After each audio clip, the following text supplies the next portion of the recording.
Hello all, welcome back to ఫంక్లవీటా నట్షిల్స్ చేసి బోర్ కొట్టేసింది. ఈ వీడియోలో మనం మూవీ డిస్కషన్ పెడదాం. ప్రెజెంట్గా టాలీవుడ్ నుండి చాలా ప్రెస్టీజియస్ ప్రాజెక్ట్స్ వస్తున్నాయి. పెద్ద హీరోస్ నుండి చిన్న హీరోస్ వరకు అందరూ పాన్ ఇండియా మూవీస్ ట్రై చేస్తున్నారు. బిగ్ బడ్జెట్ నుండి లో బడ్జెట్ దాకా చాలా పాన్ ఇండియా మూవీస్ హిట్ అయ్యాయి కూడా. కంటెంట్ బాగుంటే చాలు, సపోర్ట్ చేయడానికి నార్త్ ఆడియన్స్ కూడా రెడీగా ఉంటారు. ఈ పాన్ ఇండియా మూవీస్ కాన్సెప్ట్ ఎప్పటి నుండో ఉన్నప్పటికీ సౌత్ ఫిల్మ్ మేకర్స్ అందరికీ ధైర్యం ఇచ్చిందైతే బాహుబలి సిరీసే. బాహుబలి తర్వాత మిగతా ఫిల్మ్ మేకర్స్కి కూడా హై బడ్జెట్ మూవీస్ తీసే కరేజ్ వచ్చింది. ప్రొడ్యూసర్స్కి కూడా చాలా ధైర్యం వచ్చింది. అలా రాజమౌళి ప్రభాస్ కాంబినేషన్లో వచ్చిన బాహుబలి తర్వాత వాళ్ళు ఎప్పుడు టాలీవుడ్ని ఇంకొక మెట్టు ఎక్కువ తీసుకెళ్దామా అనే ఆలోచిస్తున్నారు. రాజమౌళి గారు RRR తీసి ఇంటర్నేషనల్గా రికగ్నిషన్ తెప్పించారు. ఇప్పుడు మహేష్ బాబు మూవీతో ఎన్ని వండర్స్ క్రియేట్ చేస్తారో చూడాలి. ఇటు ప్రభాస్ అయితే ప్రతి మూవీ ఒక ఎక్స్పెరిమెంటే. సాహో, రాధేశ్యామ్, ఆదిపురుష్ అంత వర్కౌట్ అవ్వకపోయినా సలార్తో మళ్ళీ ట్రాక్లోకి వచ్చారు. ఇప్పుడు కల్కి మూవీతో మళ్ళీ వస్తున్నారు. జూన్ 27న రిలీజ్ అవ్వబోయే ఈ సినిమాకి జనాల్లో ఎక్స్పెక్టేషన్స్ అయితే చాలానే ఉన్నాయి. కానీ మూవీ టీం ప్రమోషన్స్ విషయంలో ఇంకాస్త జాగ్రత్త తీసుకోవాలి. మూవీ రిలీజ్కి ఇంకా 1 మంతే ఉంది. మూవీని ఇంకా ఇంటర్నేషనల్గా కూడా ప్రమోట్ చేయాలి.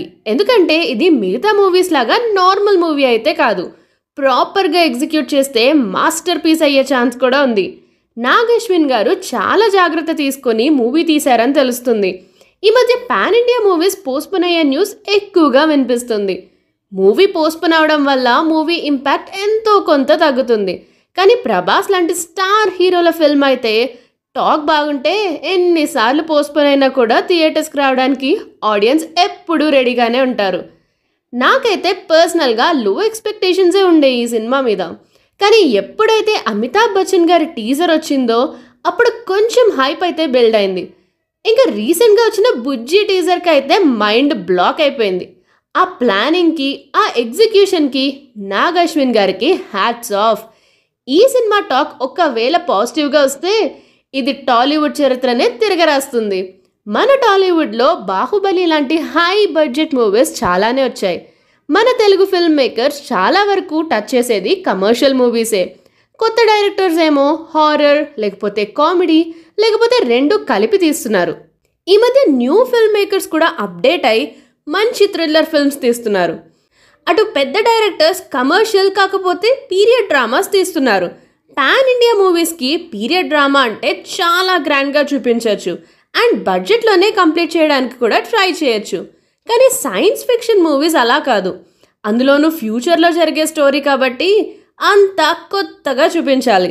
ఒక కొత్త ప్రపంచాన్ని చూపించాలి. అందుకే మన టాలీవుడ్లో high budget science fiction movies చాలా తక్కువ. ఎందుకంటే అంత బడ్జెట్ పెట్టి ఎక్స్పెరిమెంట్ చేస్తే ఆడియన్స్ రెస్పాన్స్ ఎలా ఉంటుందో తెలియదు కదా. కమర్షియల్ మూవీస్ అయితే కొంచెం నెగటివ్ టాక్ వచ్చినా కూడా మినిమం కలెక్షన్స్ అయితే వచ్చేస్తాయి.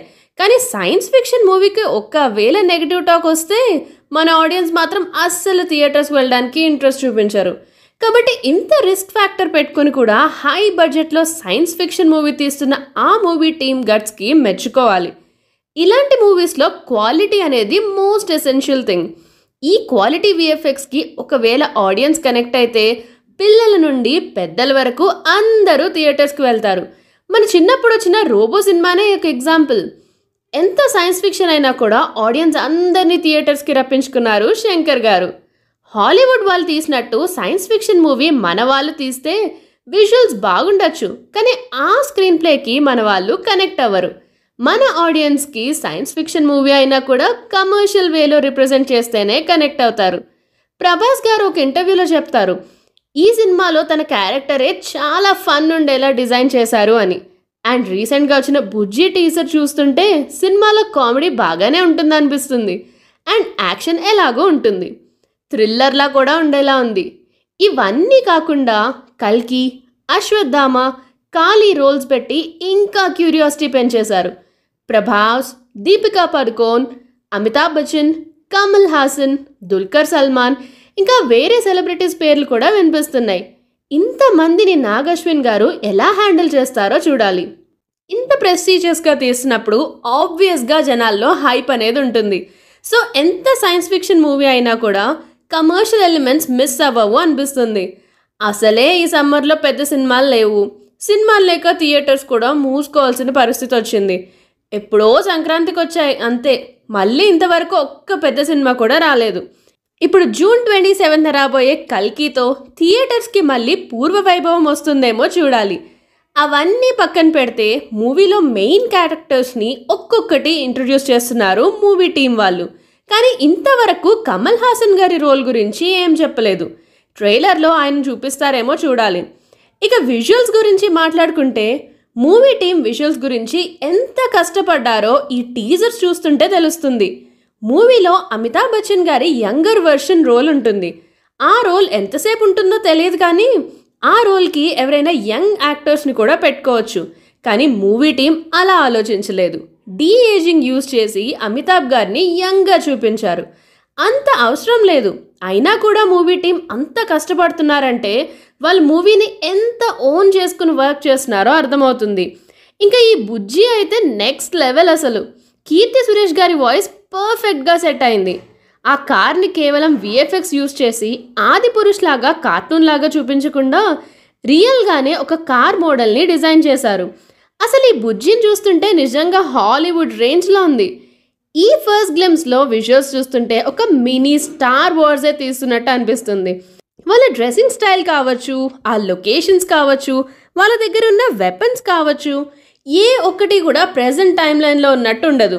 ఇలా ప్రతి చిన్న దాంట్లో కూడా ఇన్వాల్వ్ అయి ఇంత జాగ్రత్తగా తీయడం అనేది మామూలు విషయం కాదు. నాగ్ అశ్విన్ గారు ఈ మూవీ షూటింగ్ స్టార్టింగ్లో ఒకటి చెప్పారు, ఇది పాన్ ఇండియా మూవీ కాదు, పాన్ వరల్డ్ మూవీ అని. డెఫినెట్గా వాళ్ళ అవుట్పుట్ చూస్తుంటే ఎవరైనా పాన్ వరల్డ్ మూవీ అని ఒప్పుకుంటారు. రీసెంట్గా RRR మూవీకి హాలీవుడ్ వాళ్ళు కనెక్ట్ అయ్యి చాలా ప్రేస్ చేశారు. ఇప్పుడు కల్కిని కూడా అలాగే ఓన్ చేసుకుంటారు అనిపిస్తుంది. ఎక్కువ హాలీవుడ్ మూవీస్ చూసే వాళ్ళకి ఈ విజువల్స్ అన్నీ నార్మల్గా అనిపించినా కూడా మ్యాక్సిమం తెలుగు ఆడియన్స్కి ఇదొక కొత్త ఎక్స్పీరియన్స్ అవుతుంది. ఇలాంటివి మన తెలుగు మూవీస్లో చూడడం చాలా రేర్. ఒకవేళ ఈ మూవీ కానీ క్లిక్ అయిందే అనుకో, ఇంకా ఈ మూవీ కలెక్షన్స్ 1000 crores అనేది చిన్న మాట అవుతుంది. ఇఫ్ అండ్ ఓన్లీ ఇఫ్ వాళ్ళు ప్రమోషన్స్ మీద ఇంకాస్త ఎఫర్ట్స్ పెడితే.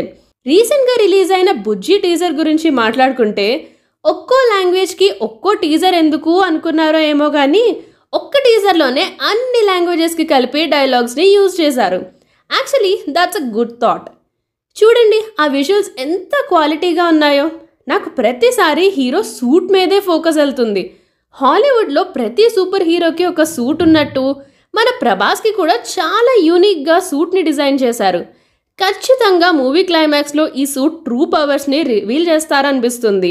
ఇంకా షూస్కి ఛార్జింగ్ పెట్టే థాట్ చాలా కొత్తగా ఉంది. ఆ షూస్ చూడడానికి కూడా చాలా వెరైటీగా ఉన్నాయి. ఆ షూస్ వల్ల యూజ్ ఏమై ఉంటుందంటారు? నాకు తెలిసి ఐరన్ మ్యాన్ లాగా గాల్లో ఎగరడానికి ఏమైనా యూజ్ అవుతాయంటారా ఆ షూస్? ప్రభాస్ ఆర్మర్లో నుండి ఈ ఆబ్జెక్ట్స్ ఏవో వస్తున్నాయి, అవేమై ఉంటాయి? Does it work like a bomb? సినిమాలో ఆ లొకేషన్ ఏంటి? అక్కడున్న ఆ పెద్ద విగ్రహాలు ఎవరివి? ఇలా ఎన్నో క్వశ్చన్స్ రైజ్ అవుతున్నాయి. ఆ బుజ్జీలు చూస్తుంటే ట్రాన్స్ఫార్మర్స్ రేంజ్లో తీస్తున్నట్టు అనిపిస్తుంది.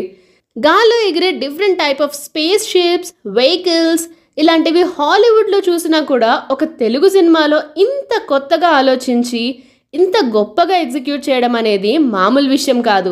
ప్రజెంట్ ఇండియా వైడ్ అందరూ ఈగర్గా వెయిట్ చేస్తున్న మూవీ కల్కి.